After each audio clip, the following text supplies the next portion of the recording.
Ang Italia, bansang kilala sa mayamang kultura, gastronomiya, sining at kasaysayan. Pero alam nyo ba na sa bansang ito may mga kababayan tayong nagpipilit na umukit ng kasaysayan sa larangan ng pagninegosyo? Mga istorya ng pagsusumikap, pagbibigay pag-asa, pagsasakatuparan ng mga pangarap. Samahan nyo kami na tuklasin ang magagandang tanawin dito sa Italia at makipagkwentuhan sa ating mga kababayang negosyante, and let's cheer them up here in Forza Pinoy! Ang River Tevere ay isa sa mga kilalang ilog sa buong mundo. Dumadaloy ito in the heart of Rome, where according to the legend, has an important role in the establishments of ancient Rome civilization, mula sa mga kabundukan ng Apenino hanggang dagat terreno. Saksi ang ilog ng Tevere sa mga kasaysayan at minsang naging sentro ng kalakalan sa Roma patungo sa mga karatig nitong lugar gaya ng Naples. Sa kasalukuyan, ang Tiber River ay isa sa mga tourist destination ng Rome, hindi lang sa ganda at romantic sceneries nito, pati na rin sa mga night party goers dahil sa mga clubs, restaurants sa paligid nito.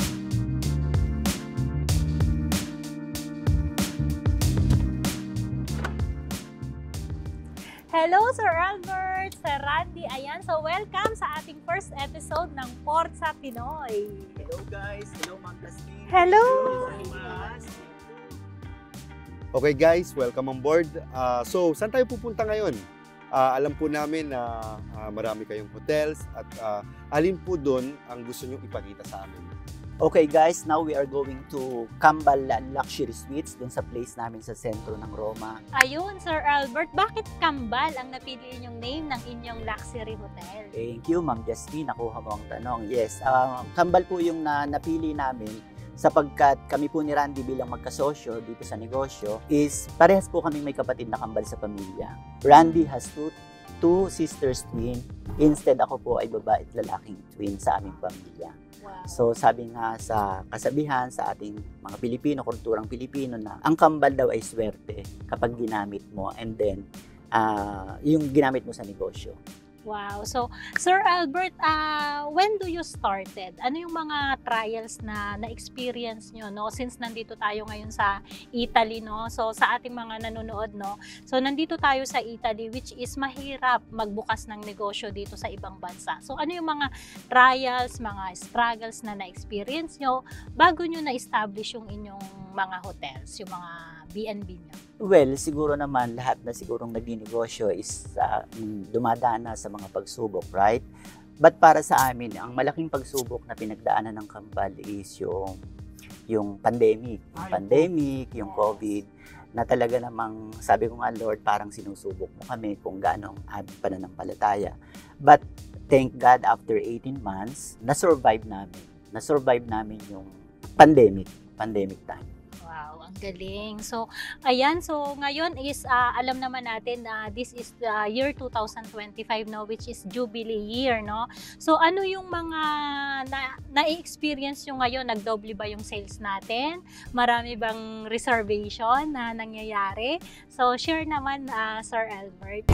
Yes, Ma'am Jasmine. So, last year pa, ang dami na naming inquiries na natatanggap buhat sa iba't ibang panig ng mundo kasi nagtatanong nga sila ng kung magkano ang rates namin since na this 2025 is Jubilee year na binuksan nga ni Holy Father yung Holy Door doon sa Vatican.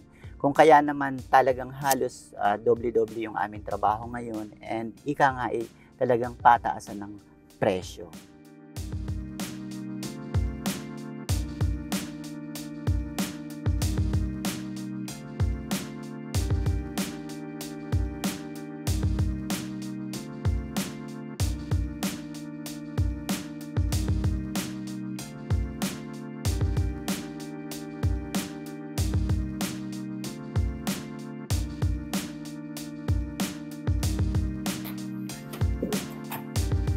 Okay, welcome po. Welcome.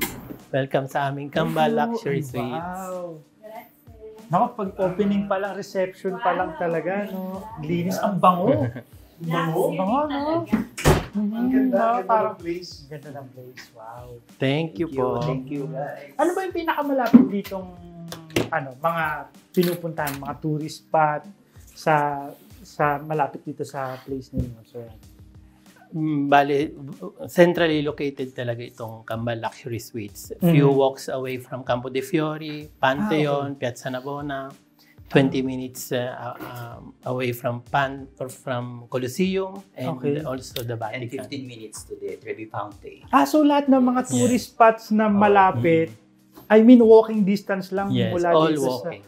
Wow, ang galing. Kaya So nga very po, strategic din yung lugar. So, strategic yung place ninyo, which is Kambal. Para nga naman globally, alam na mga kababayan natin, mga Pilipino na dito sa Rome, may business, may accommodating place sila na pwedeng mapuntahan, pwede silang ma-welcome. Tapos at the same time, yung mismong lugar ninyo na pinili is napakalapit sa lahat. Yes, correct. At syempre, alam mo naman, ang hospitality ng mga Pinoy, di ba, the best around the world. Kaya nga, pagdating pa nga lang namin dito, amoy na amoy. Sir Albert, Sir Randy, well, siguro sa dami na napag-usapan nyo, gusto ko lang tanong, ano pa ba ang pwede nyo gawin o may plans ba kayo 10 years from now? Para napakatagal naman nun. Okay, sige. 5 minutes from now, may 5 mga minutes. planos na ba kayo? Well, 10 years from now, future plans, siguro we are hoping and praying na patuloy na lumago, to stay blessed, para maging continuous ang blessing, and at the same time to be blessings for others. And to be inspiration, maging inspiration din sa ating mga kababayan, na lalo na dito sa mga kabataan na nasa Roma, katulad natin na nangangarap.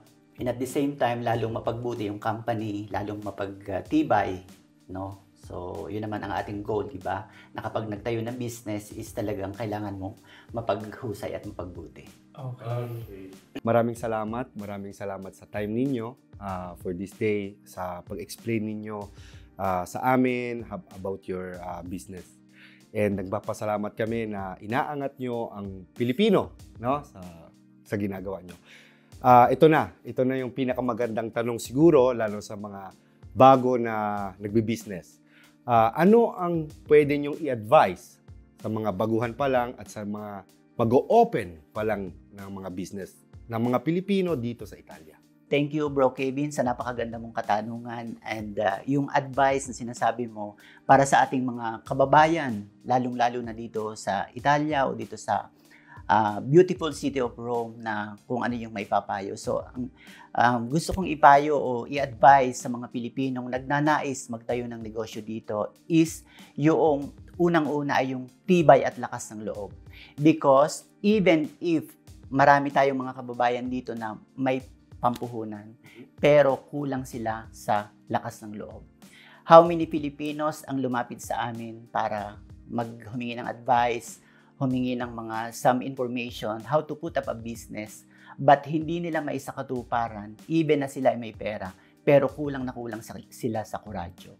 So yun ang isang unang-unang may advice ko, with the help of our Almighty God, na talagang kuradyo, yung tibay at lakas ng loob, yung maging consistent ka sa iyong ginagawang trabaho na gusto mong i-push na maging business mo.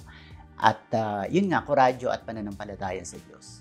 So, syempre, kailangan ang business na kailangan na gusto mong pasukin ay kailangan alam mo. So, kailangan pag-aralan.